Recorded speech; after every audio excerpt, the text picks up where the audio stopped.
And we're live. We are. Good morning. Good morning. Happy Friday.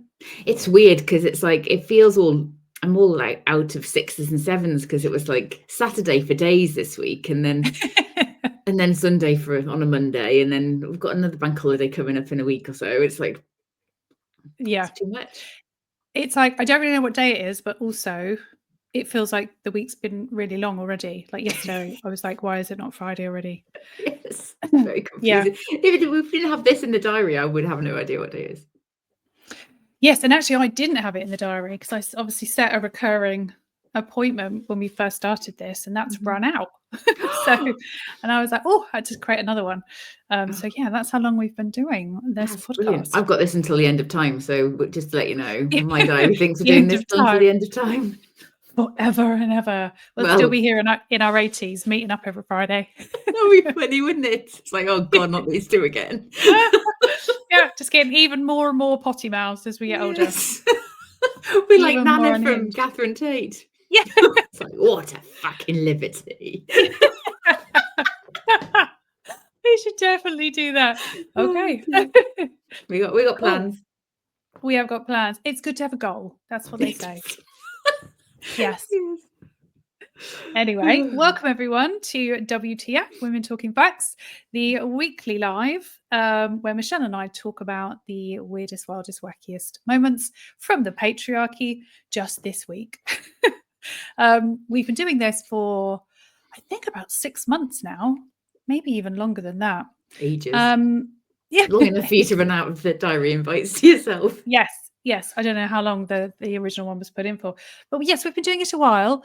And I don't think we've missed a Friday yet. So that's probably the longest running commitment I've ever made. Same. I can't tell you how many podcasts and stuff I've started and gone, after 4 weeks, abandoned it. But this, we love it because it's our catharsism for the week. So if you've not been before, the format's pretty straightforward. Michelle and I have collated our selections of misogyny from the week. And sometimes they're a bit of a surprise to each other. We're going to go through them one by one. We're going to talk about why we hate them. Try and have a little bit of fun, unless it's really serious, and then we will give it the gravitas that it deserves. And then we will rate each one, give each one a cretin rating, and then crown one cretin of the week. If you have been before, you'll also know that this scoring system breaks down fairly regularly. Most weeks. But, you know, it's good to have a plan. Vague plan. A vague plan, yes. And rules are made to be broken, and they are our rules. So we do what we want. So there. We'd love you to get involved, get in the comments, tell us what you think of the examples that we are sharing. And if you spot anything during the week that you think we would enjoy including, then just send it to us in the DMs. And I'm going to cough now. Excuse me. I almost said bless you, but you don't bless a cough, do you? No, I could feel like you're talking and you can feel it tickling. Yeah, might be a little bit claggy today. Yeah. I've been doing videos this morning, that's why. So I've already been talking to my phone a lot this morning. Probably shouldn't do that. Should have done it afterwards. Why not? Anyway, my name's Felice. It's your business. You do what you want. Yeah, do what you want. I'm the founder of Loud Women, and I exist to elevate women's voices and help them grow their authority and visibility online, and also help them to break the cages of the patriarchy that keep them small and quiet and amenable, because we're not doing that in 2025. Nope. No, we're not. No to that. So my name is Michelle. I am an organisational psychologist, coach and author of the book Good Girl Deprogramming, which looks at all the ways society keeps women and girls behaving through the use of coercive control. And we're writing book number 2. So that's for 10 to 14-year-old girls, to get this information to them so they can make better choices than we did. Yes. Yeah, get them a little bit younger so they don't have to go through quite so much of their life dealing with the bullshit that we did. Yeah. Yes, but better late than ever. And you are in the middle of a 30-day run on LinkedIn, aren't you? Yeah, good girl detox. So helping women just to question what's going on in their lives and all of the things we just sort of like swim along in and not notice. So Yes. it's going to be confronting and often sweary, let's face it. Yes. Anyway, so yes, if you want to check that out and you're not already following Michelle on LinkedIn, go do that. Not right now because you're on this. You know what's really exciting? So I've been What? like looking. So my follower count is like 19,900 and something. I'm like, come on.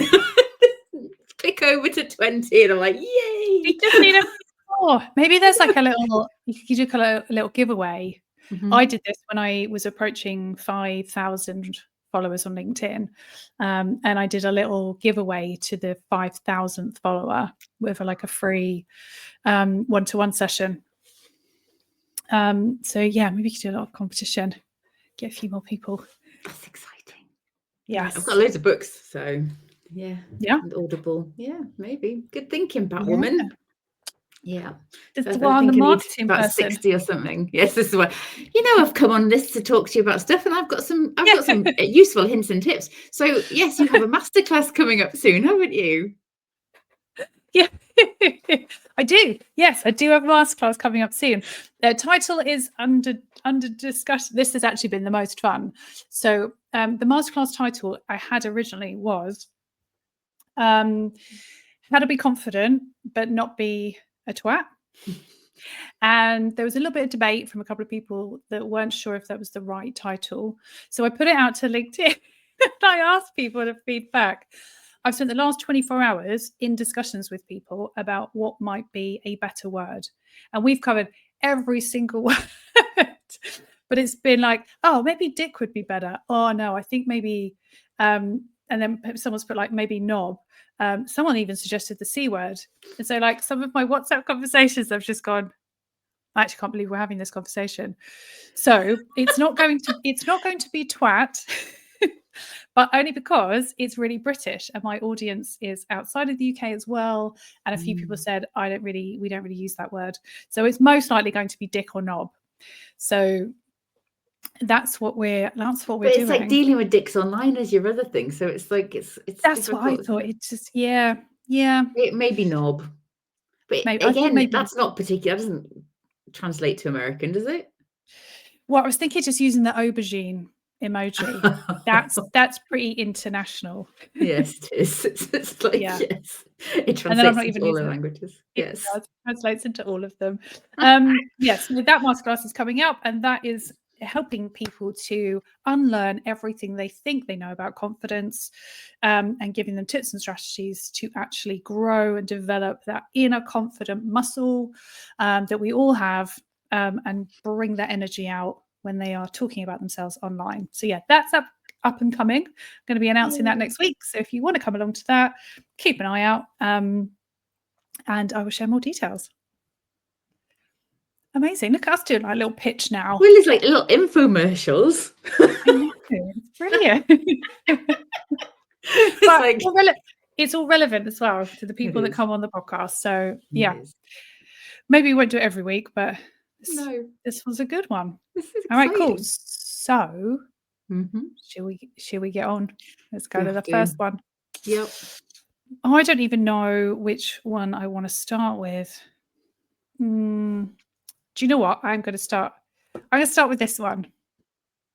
And this is men who run lives on social media. 10 out of 5 cretin of the week. Let's go. Just bring it up. This is the fucking bullshit that just pops up. And this is the thing, because we engage with misogynistic content online, the apps then serve it to us.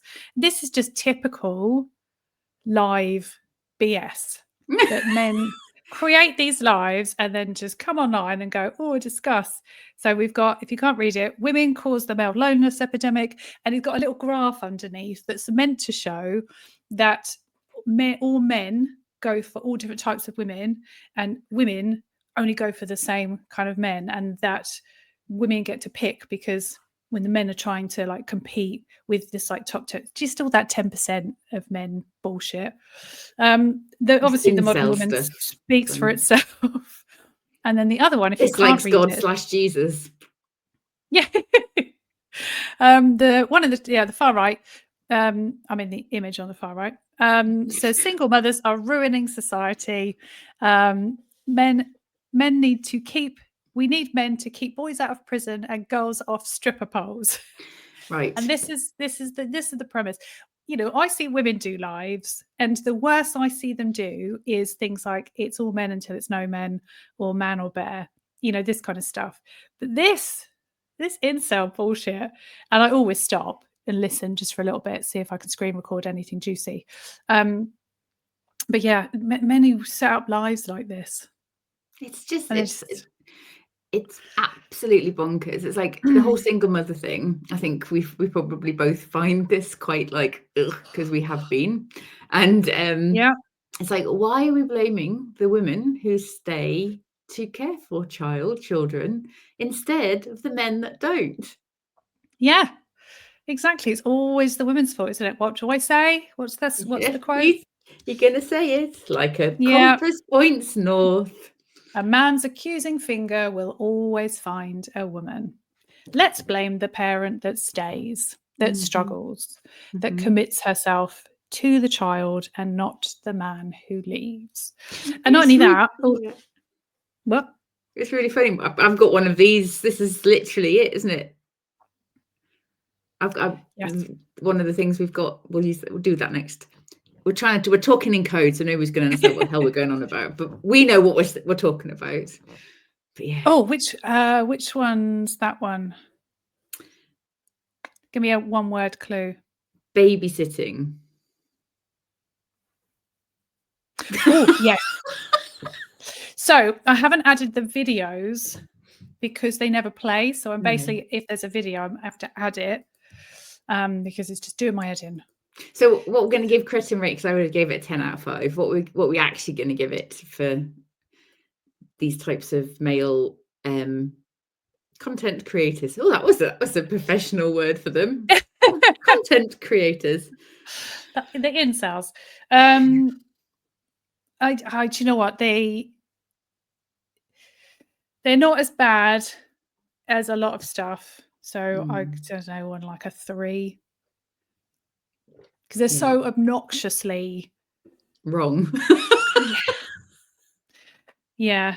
Okay. Oh, actually, no, because that babysitting one that's for the end of the show.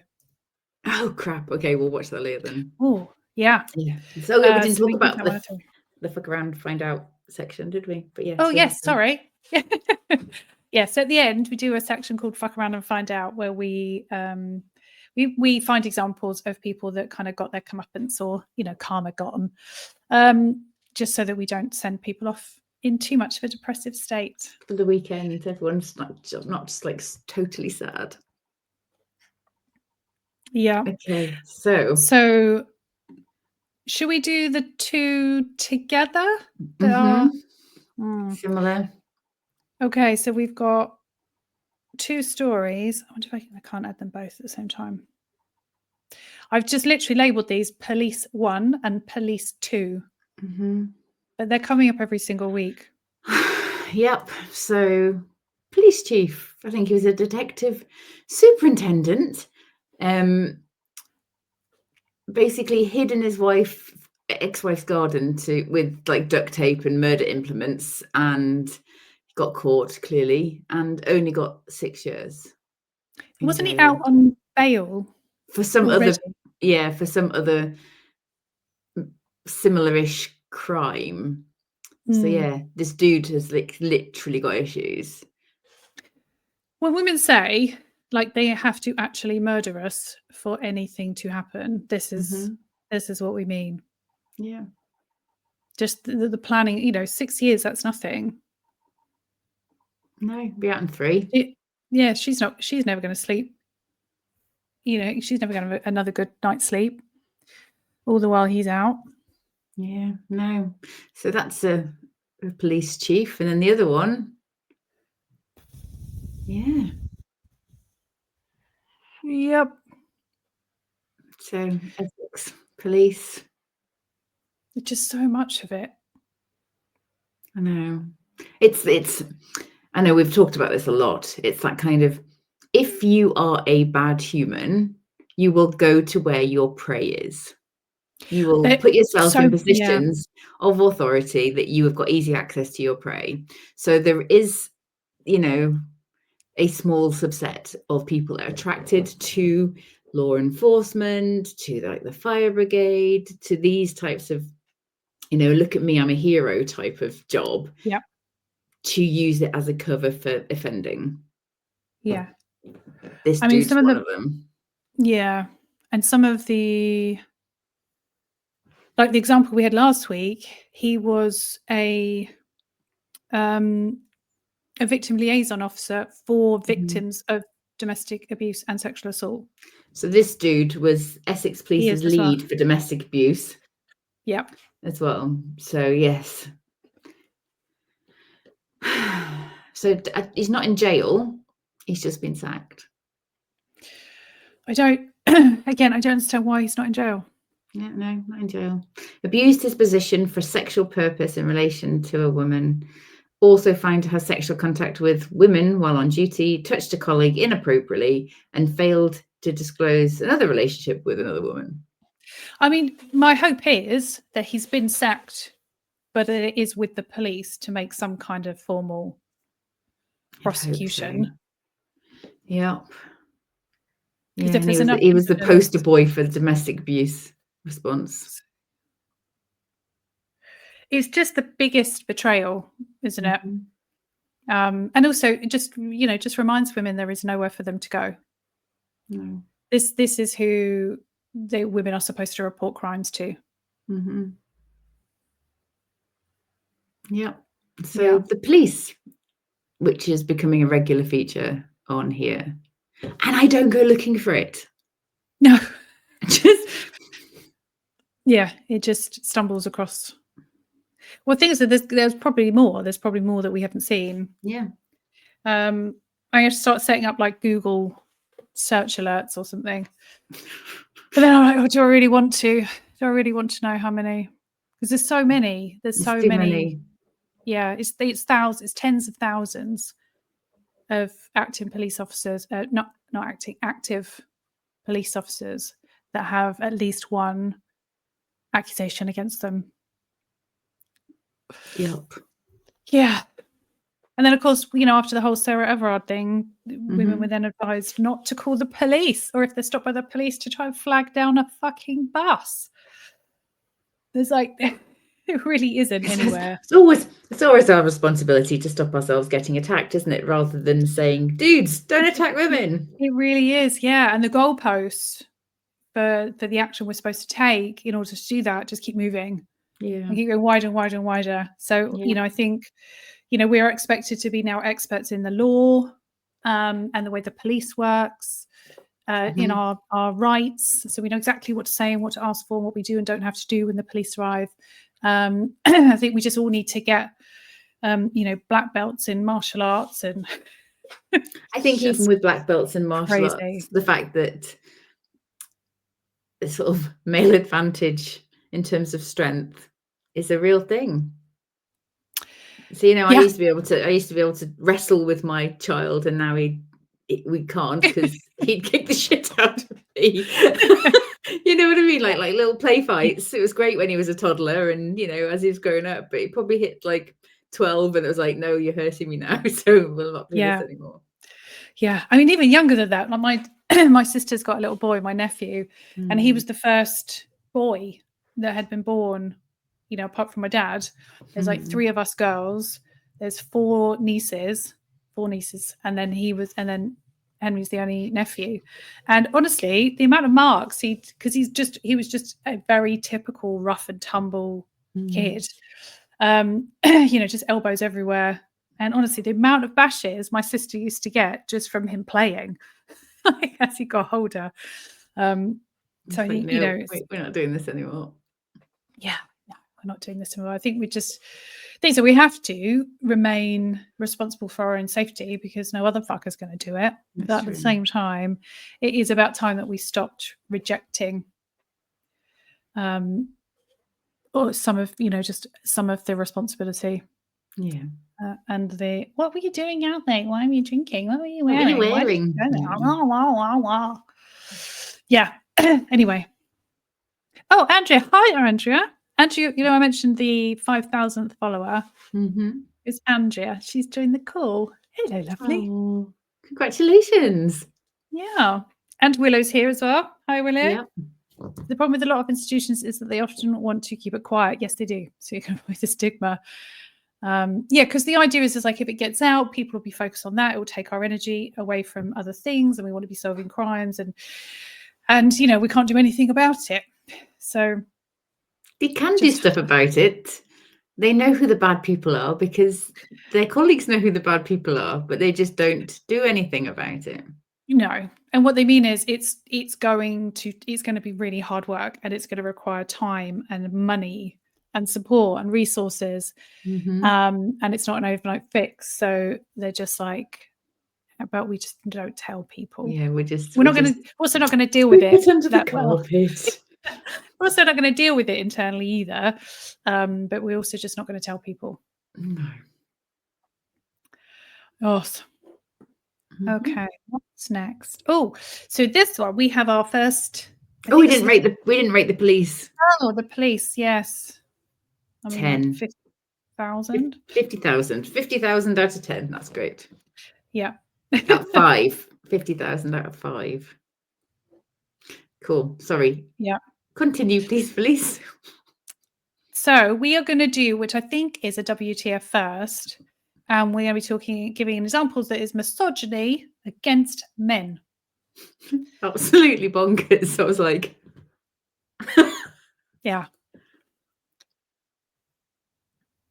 So I haven't screenshotted the post. I am going to sneeze now. Crikey. Bless you. I can say that's the appropriate response. Just made the dog jump out of his skin. He was like, what the fuck? So I haven't screenshotted the post that goes with this. But this, Michelle sent this to me on LinkedIn this week.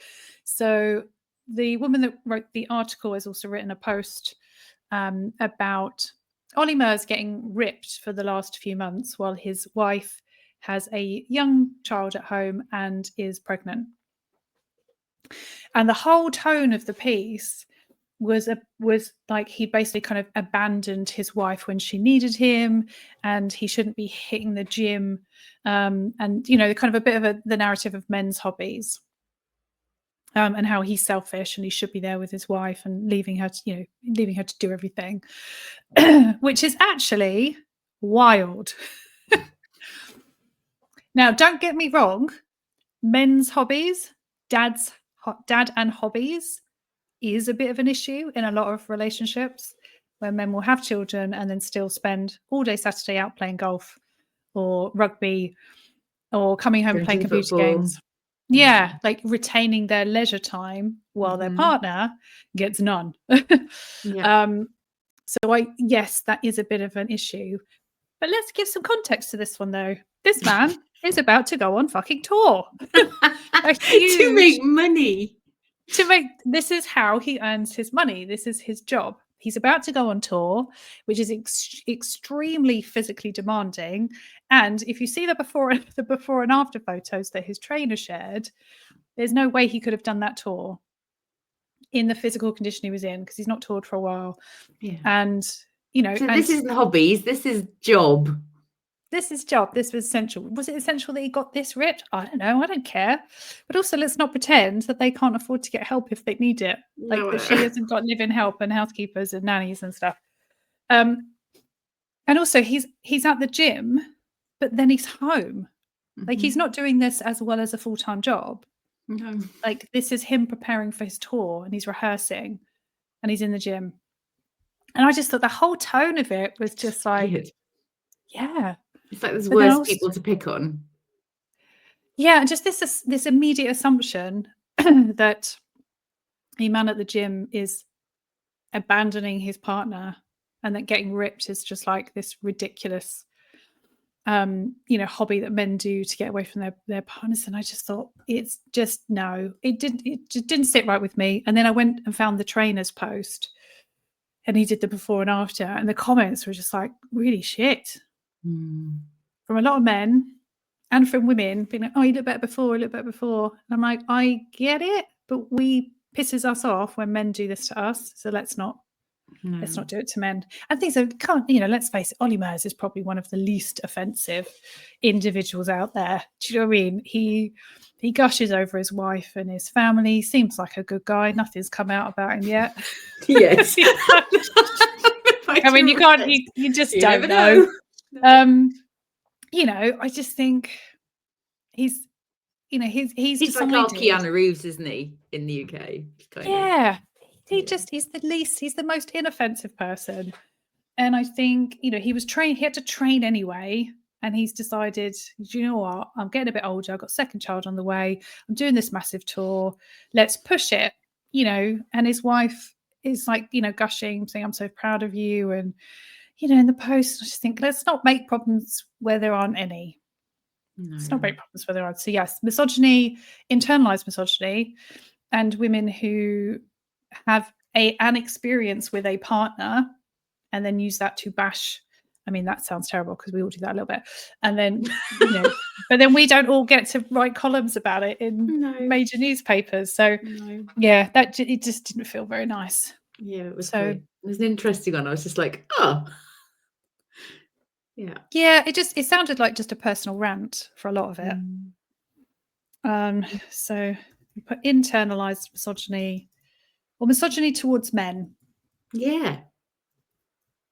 And it's weird as well because I think a lot of the kind of manosphere tell men that this is what they're supposed to look like. And then rip them apart for being can't win. No. Yeah, it's just like, oh, that actually looks really unhealthy. I was like, I think you might be jealous. Yeah. So I think maybe we'll give that one a 3. Yeah. 3, 2, 2.5. Yeah.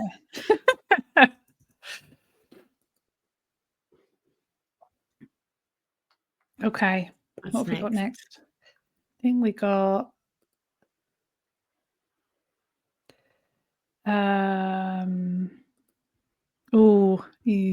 yeah. Okay, this one's a heavy one. This is the school one.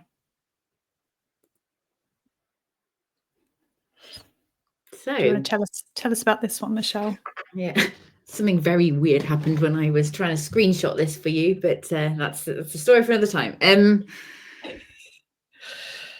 So a school, I want to say Wales, but I might be completely wrong. In their sort of PSHE, so the sort of health education-y type of classes, somebody was looking at what the slides said, and effectively they're saying, oh, choking is a normal part of sexual relations amongst humans, but it's really important that you ask for consent first. And I'm like, no, it's like, just how does somebody consent to potentially having their oxygen cut off and dying during an act that's supposed to be pleasurable? No, just no. And if somebody was in school, I saw this, and I haven't actually had a chance to talk to my 15-year-old child to find out whether this was a part of his sex ed at school. Yeah. But choking has only become a part, in inverted commas, of sex since pornography has become more mainstream. Yeah. So it's awful. It's horrible that girls are being subjected to this and feeling that they have to, instead of saying, let's just ban the fucking thing, because it's no. I'm not coming across as particularly, coherent on this one. It's just like, no, Don't choke people.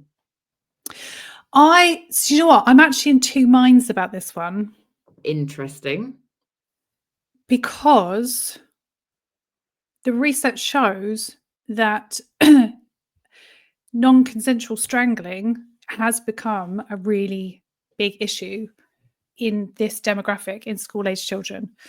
So as obviously loads of research has been done, asking women and asking, young people about this kind of stuff, and the rates are so high of teenage boys just putting their hands around girls' throats, and because to them it's so normalized and they're told that this is what girls want, that I actually think it's really important that it's brought up, and it's like, don't just put your hands around someone's throat without asking for permission. I think it's a much bigger conversation. I think it's maybe don't put your hands around somebody's throat, full stop. Yeah. However, yes. Yeah. Whereas I think, but again, it's like, is that akin to sort of saying to kids, just don't have sex, full stop? Like, if it's gonna, where's the responsibility to tell children not to do it, or to acknowledge that they're doing it and try and reinforce that they have to ask, and if someone says no, they don't do it? Because it's just saying don't do it, is that going to help? But I wonder if this is one of those things that needs to be handed to the parents. Yeah. Rather than being taught in school. Because we're seeing in the US though, with there's that one particular state, I can't remember which one, they're removing all references of consent from their health education in the schools. They don't want it to be taught. They don't want people teaching kids about consent, which is just fucking crazy. So in the new book, sort of the obviously the difference between the adult stuff and the kids stuff is I put a whole new chapter in about consent and safety. And I think if I was born now as a child today, being such a freaking people pleaser, that I would have just consented to anything, because and I didn't know I was allowed to say no. And I think that's what the conversation needs to be. It needs to be talking to kids about how dangerous it is, and talking to it's girls. Not sexy in any way, shape, or form. Like, no, because then what we've seen this kind of increase in people that whose partners have died, and they claim it's this kind of sex game's gone wrong.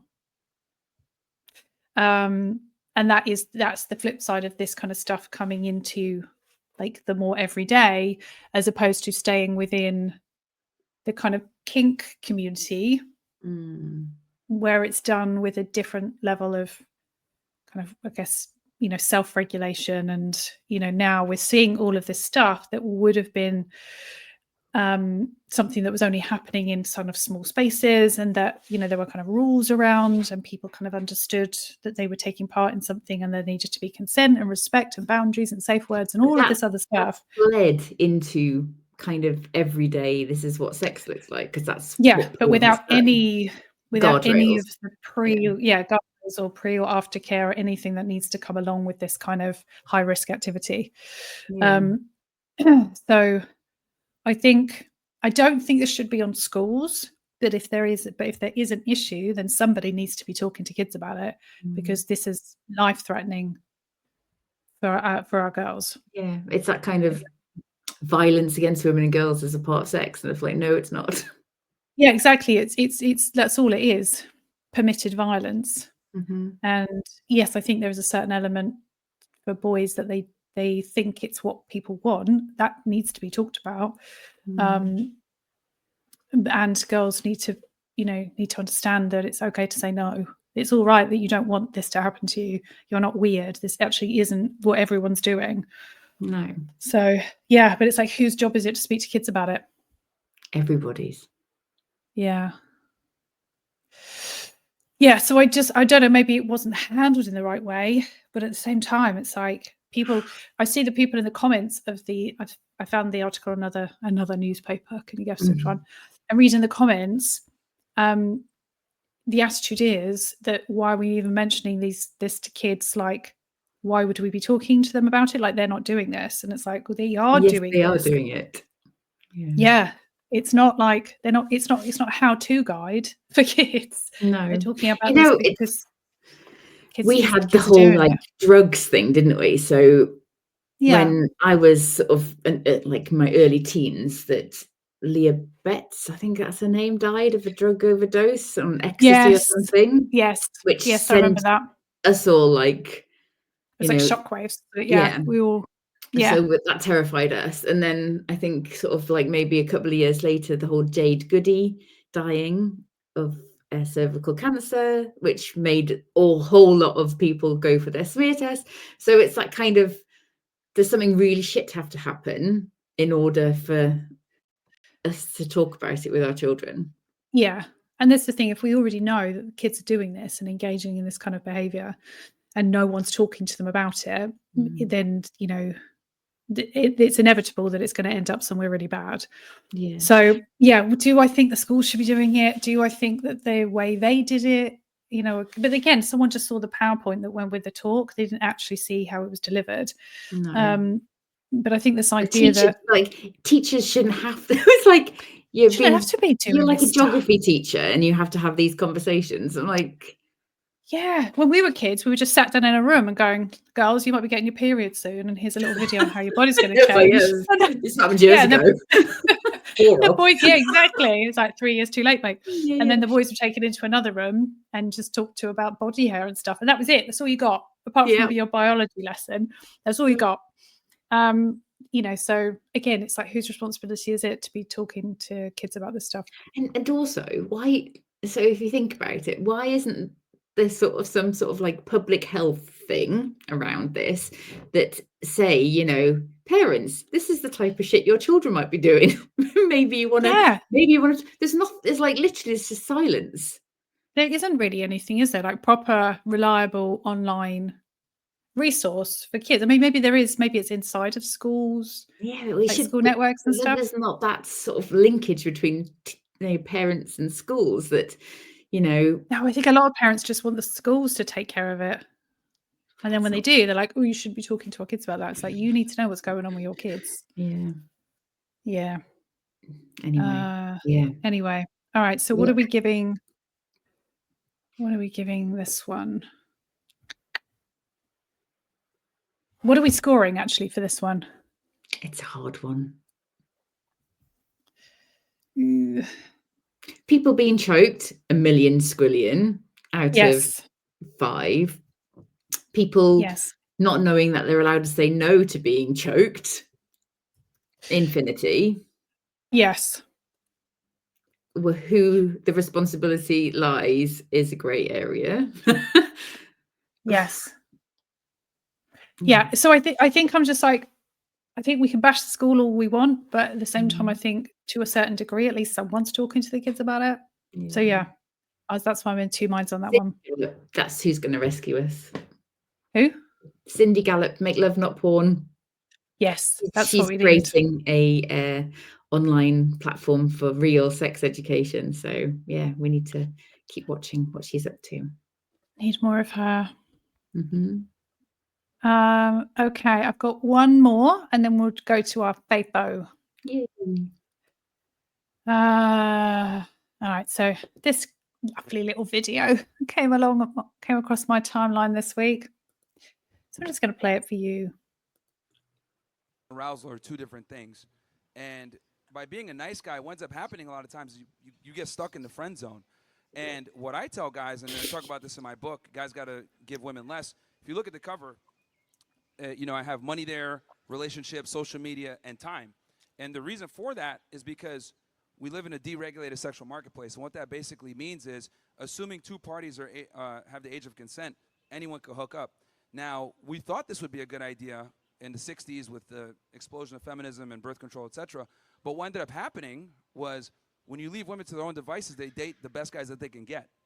And that problem's been exacerbated as they become more educated and made more money. So it's left a lot of normal guys out of the realm. So what I tell guys is you need a woman that's going to reciprocate that attention, because we're in a position now where they have all the leverage, and a lot of guys are over here courting and dealing with women that quite frankly don't deserve it. So when I say women deserve less, you know, there's other aspects too, but that's what I mean, as in like dating. Don't simp on women that already get everything given to them. So this is the guy that on the Fresh and Fit podcast, we've featured him on here before. He's got a book out now. My eyebrows are stuck up here now. I don't know how I'm going to get them down. And this was him. He was giving a talk at a university. I saw some stills from this, but I didn't see the video, thank God, because I would have thrown my phone out the window in a rage. What a knob. He got it a deregulated sexual marketplace. It's a very, very big word. For saying that you're such a dick that girls don't want to touch you. There we go. Yeah.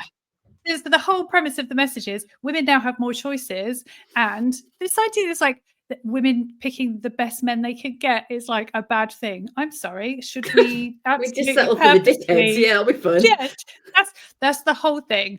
They're like, fellas, we used to run the show. Now women are running the show, and we're not getting picked. And so now we've got like so many of them are just deciding to choose peace. Yeah, choose peace rather than men. Yeah. Like, no, we have to talk about how we can manipulate women, and you know, through negging and through you know, holding back on our time, and you know, and picking on their weaknesses and stuff so that they'll pick us. Not just be better men, not just be good partners. Go to therapy, do some work on yourself. I've got a blog post. Be the men that women want. Yeah, I've got a blog post about male flight. It should go out in the next week or so. And it's just basically this sort of theory that the more women are into a thing, the less men are. So yes. Yeah. So therapy, women like really put sort of weight into therapy and doing the work and becoming the best versions of ourselves. So men don't value it. Yeah. I talk about it from like an organizational context, you know, like teachers used to be mostly men, and then lots of women got into teaching, and then the profession was devalued. So it's like, it's almost like, self-development. Yeah. And we're seeing that with universities. Ever since women have started outperforming men at universities, all of a sudden universities aren't worth. Yeah, they're not worth going to university. The degrees aren't worth the paper they're written on, because this idea that if women are excelling, it must be low value. Yeah, that's it. And we're just gonna step out of it, because there's no way we're going to put ourselves in a position where we are coming second place to women. And it's like, and I'm going to say, there's all these reports coming out at the moment about why boys are falling behind at school. The feminization. I saw the feminization of the school. Like, huh? You mean there's just a lot more women teachers? I think that's what you mean. Yeah, and they've just, you know, there's just all these reports, and they've just like, you know, posing all these different questions, and it's like, or it could just be that girls are better at school than boys. Like the idea that you would spend so many pages avoiding the most obvious question. Maybe girls are just better at school, at academics, at learning, at, you know, just all of the things. Maybe girls are just better. They perform better academically. Now that, you know, the boot's taken off their neck, this is just women were always had a greater capacity. It's so fascinating. Obviously that's, and I just think sometimes, you know, it's just like, you hear hoof prints, don't think zebras. I like that. You know, I've never heard that. That makes so sense, doesn't it? Yeah, but I think, but again, it's this idea of, well, it can't possibly just be because girls are better.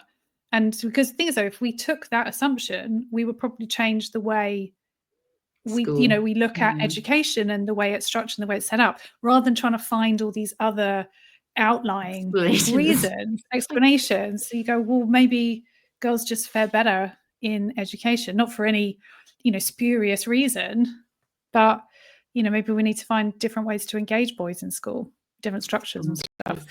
But it's right now, this is the whole, like, you know, just bullshit of apparently liking your wife is gay now. Oh, it's just all of it, isn't it? All of it. It's like, you what? Yeah, like, don't simp on women who already get everything handed to them. I was like, I'm sorry, which women are you talking about? I would actually love, I wouldn't want to pay for his book, but I would actually just love to have a flick through, and just, I think it would be like a really beautiful mix of outrageous and hilarious. So it's like, Yeah, I think it would be enraging, but also, yeah, interesting to see how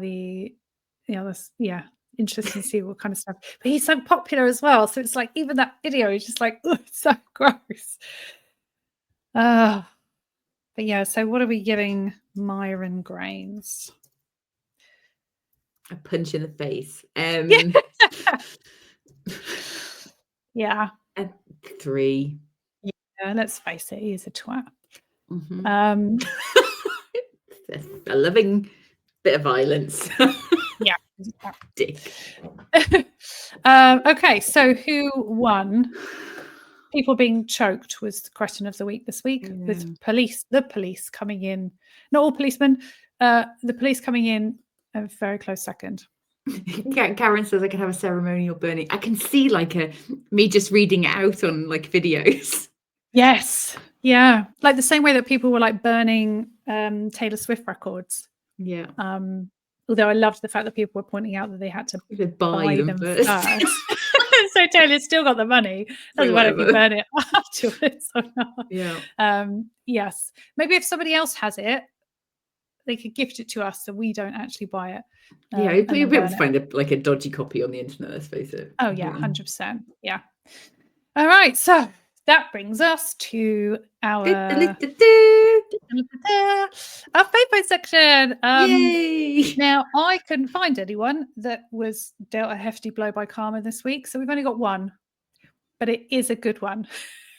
So I'm just going to go ahead and play the video.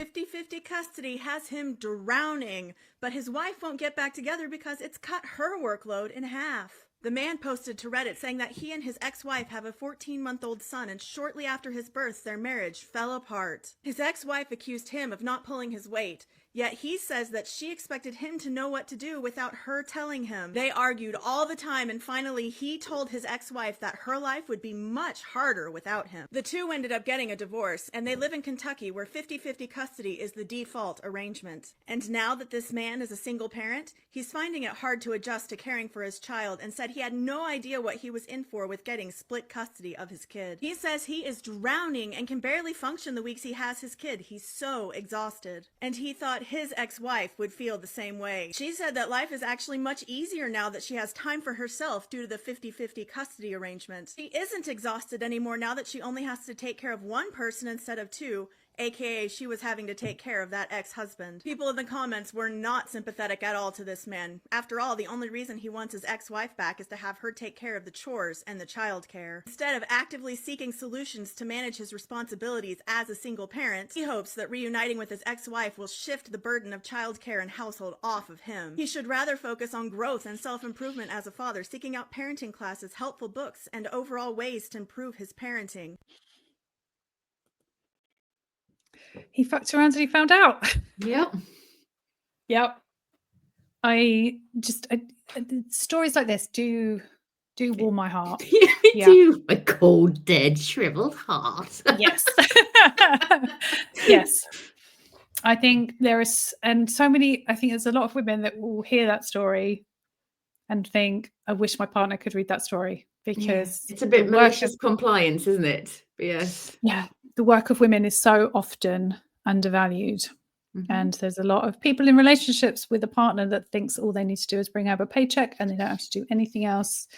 And when the wife's also working, that's normally and anything in the home is the wife's domain. And the only way they'll help is if you give them a list. They won't take any initiative, take any of the mental load, and the women are drowning. And then they're like, oh, the divorce came out of fucking nowhere.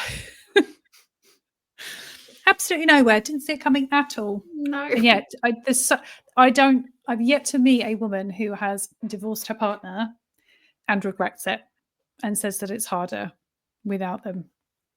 It's not to say they don't exist, but I just have not met one. But yeah, the fellas do. And quite often you'll see the fellas try and find a new supply as quickly as possible. Oh gosh. Yes. To help raise his kids. Mm-hmm. There's somebody was sharing a Tinder profile. I think it's Tinder or Match or whatever, one of these. And this guy, like in the description, said, you know, I'm looking for somebody to help me raise my children. So if you're not interested in that, step aside and let a real woman step up. And, you know, talked about his requirements for somebody who Bang can maid. cook. It's a bang maid, Yeah, isn't it? cook and clean. He said, must have own car, preferably a minivan. And it's Why like, didn't he just pay for a nanny, like, and not expect the nanny to shag him? yeah. So yeah, that's what happens. Yeah. So yes, I'm glad he got 50-50 custody, and he now realizes that it's a lot fucking harder than he thought it was. He should have looked after his wife and appreciated her while he had her. Mm-hmm. Amen. It endeth the sermon. Thank you for coming to my TED Talk. I know, I love it. Yes. So yes, I was loving that when I saw that one. So Yes. yeah, And I'm also glad that my other FAFO was not one that we could show now, because it was all the horrible Easter weekend that Trump, Vance and Musk were having, and then obviously it got worse. Yeah. Yes. So we won't get into that one on here. No, there's too much. All right. So that brings us to the end of WTF, Women Talking Facts, for another week. We will be back same time next Friday, 10:30. If you want to send us anything during the week, then please do. But thank you for joining, and thank you for your comments. Any that we haven't gotten to, we will go back and reply to over on LinkedIn. And have a brilliant rest of your day. Good weekend. I'm going to go and speak to Oliver about choking now, so that's a fun conversation with my 15-year-old. Yeah. So good luck with that. I'll let you know how it goes. You just look at me like, why are you being so weird? And we'll see maybe some of you next week. Yes. Lots of love. Bye. Bye.